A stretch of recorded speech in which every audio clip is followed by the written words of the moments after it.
Breaking news. Telangana రాష్ట్ర రాజకీయాల్లో ఒక కీలక పరిణామం చోటు చేసుకుంది. కోమటిరెడ్డి రాజగోపాల్ రెడ్డితో బీఆర్ఎస్ మాజీ మంత్రి హరీష్ రావు గారు భేటీ అయ్యారు. అయితే కేవలం ఇది భేటీ మాత్రమే కాదు, రాజకీయ అంశాలను కూడా మాట్లాడుకున్నట్టు తెలుస్తా ఉన్నది. కోమటిరెడ్డి మోహన్ రెడ్డి గారి మనవరాలి పెళ్లిలో ఈ ఘటన జరిగింది. ప్రస్తుతం దీనికి సంబంధించిన వీడియోలు సోషల్ మీడియాలో హల్చల్ చేస్తూ ఉన్నాయి. కోమటిరెడ్డి రాజగోపాల్ రెడ్డి అలాగే కోమటిరెడ్డి వెంకరెడ్డి గారికి కోమటిరెడ్డి మోహన్ రెడ్డి గారు అనే బ్రదర్ ఉన్న విషయం అందరికీ తెలిసిందే.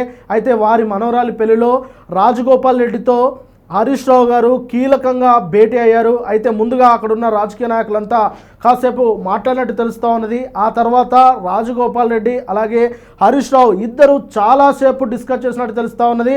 మొత్తానికి తాజాగా జరుగుతున్న పరిణామాలపైనే వారిద్దరూ మాట్లాడినట్లయితే చాలా క్లియర్గా అర్థమవుతా ఉన్నది. కాంగ్రెస్ పార్టీలో రాజగోపాల్ రెడ్డి గారికి అవమానం జరుగుతూ ఉన్నది. కాంగ్రెస్ పార్టీ తనను పిలిచి అవమానిస్తూ ఉన్నదని ఇటీవల రాజగోపాల్ రెడ్డి గారు స్పందించిన విషయం అందరికీ తెలిసిందే. అలాగే ఢిల్లీలో ఏఐసిసి మీటింగ్లో తెలంగాణ క్యాబినెట్ పాల్గొంది. ఆ సమయంలో కూడా రాజగోపాల్ రెడ్డి గారి ప్రస్తావన వచ్చిన విషయం అందరికీ తెలిసిందే. ఇక రాజగోపాల్ రెడ్డి గారు ఎప్పటి నుంచో తనకు మంత్రి పదవి కావాలని పట్టుబట్టుకొని కూర్చొని ఉన్నారు. ఈ నేపథ్యంలో ఆయనకు మంత్రి పదవి ఇస్తారా, లేదంటే నేను పార్టీకి రాజీనామా చేసి బయటికి వెళ్ళాలా, పార్టీ నుంచి బయటికి వెళ్ళాలా అని చెప్పేసి ఆయన బహిరంగంగా సవాళ్ళు కూడా విసిరారు. అంతేకాకుండా రేవంత్ రెడ్డి గారి ఒంటెద్దు పోకడలపై కూడా ఆయన మాట్లాడారు. మరి ఈ నేపథ్యంలో హరీష్ రావు గారితో రాజగోపాల్ రెడ్డి ఏం మాట్లాడారు అనేది కీలకంగా మారింది. ఒకవేళ వారిద్దరూ ఖచ్చితంగా ఆయన మంత్రి పదవి కోసం భవిష్యత్తు రాజకీయాల కోసం మాట్లాడి ఉంటే ఖచ్చితంగా కాంగ్రెస్ పార్టీకి రాజీనామా చేసి బీఆర్ఎస్ పార్టీలోకి రా, బీఆర్ఎస్ పార్టీలో నీకు తగిన గౌరవం దక్కుతుంది అని చెప్పేసి హరీష్ రావు గారు చెప్పి ఉంటారు. అలాగే హరీష్ రావు గారి మాటలకు కూడా ఆయన ఒత్తాసు పలికి ఉంటారు అనేది ఇప్పుడు విశ్లేషకులు అభిప్రాయపడుతూ ఉన్నారు. ఎందుకంటే సొంత పార్టీలోనే ఆయనకు అవమానం జరుగుతుంది అని ఆయనే బహిరంగంగా చెప్పారు. కాబట్టి అవమానాన్ని ఎవరు తట్టుకోలేరు. ఆయన అదే మాటలు మాట్లాడారు. మంత్రి పదవి ఇచ్చినా ఇయ్యకపోయినా ఆయనకు సంబంధం లేదు.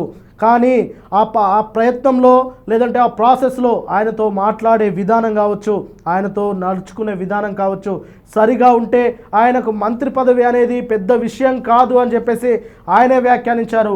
ఆయన బీజేపీ పార్టీలో ఉన్నప్పుడు కాంగ్రెస్ పార్టీ బలపడుతుంది, కాంగ్రెస్ పార్టీలోకి రా అని చెప్పేసి ఆయనను కేసీ వేణుగోపాల్, బట్టి విక్రమార్క అలాగే ఇంకా కొంతమంది కాంగ్రెస్ ముఖ్యులు ఆయనను కాంగ్రెస్ పార్టీలోకి ఆహ్వానించారు. మునుగోడు టికెట్ పై ఆయన గెలిచిన తర్వాత మంత్రి పదవి ఇస్తామని వారు ప్రామిస్ చేశారు.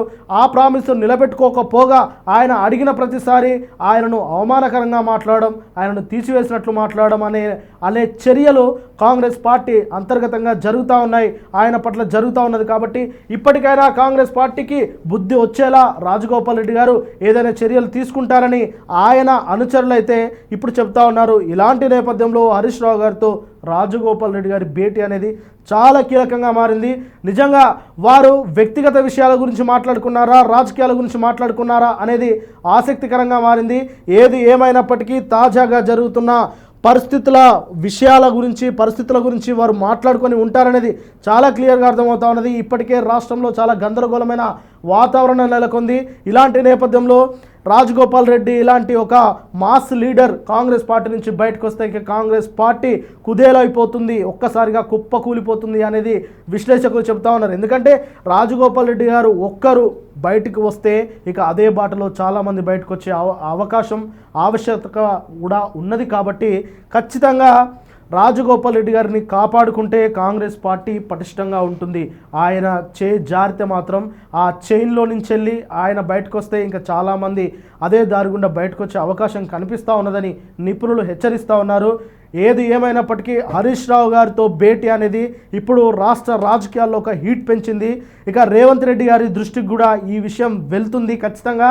ఆ తర్వాత రాజగోపాల్ రెడ్డి గారి పట్ల ఆయన ఏ విధంగా నడుచుకుంటారు, ఆయనతో ఏమైనా ఫోన్ చేసి మాట్లాడతారా, లేదంటే నీకు మంత్రి పదవి ఇస్తాను అని చెప్పేసి ఏదైనా పక్క హామీ ఇస్తారా, ఇక ఇప్పటికైనా ఆయన మంత్రి పదవి గురించి కానీ ఆయనకు వచ్చే మర్యాద గురించి కానీ ఇటు కాంగ్రెస్ పీసీసీ కావచ్చు, అటు ఢిల్లీ పెద్దలు కావచ్చు స్పందించకపోతే రాజగోపాల్ రెడ్డి గారి నిర్ణయం చాలా కఠినంగా ఉండే అవకాశం అయితే కనిపిస్తుందని ఆయన నిపుణులు అలాగే ఆయన సలహాదారులు ఆయన అనుచరులు ఇప్పుడు రాజకీయ విశ్లేషకులు కూడా అభిప్రాయపడతా ఉన్నారు.